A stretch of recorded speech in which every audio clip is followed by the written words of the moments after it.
Дорнод Политехникийн коллеж өнгөрсөн 2017 онд олон улсын хөдөлмөрийн аюулгүй байдлыг эрүүл ахуйн өвсөс 18.1 стандартыг нэвтрүүлэн хэрэгжүүлж, бусдад үлгэр дуурайл үзүүлж байгаа. Энэхүү стандарт нэвтэрснээр тус сургуулийн төгсөгч нар хөдөлмөрийн аюулгүй байдлын зөв дадлыг эзэмшиж, ажлын байранд гарах болсноор өндөр ажил багталтай.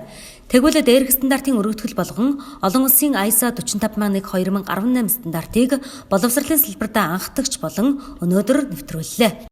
Бид нар чинь олон улсын стандарт хэрэгж болж байгаа бас хамгийн гол зорилго бол оюутан суралцагчдын тэр зөв хандлагыг тогтоох, ажлын байран дээр гараад хөдөлмөрийн аюулгүй эрүүлэхийг сахих гэдэг гол асуудлыг бол хичээл сургалтанд оруулж байгаа шүү дээ.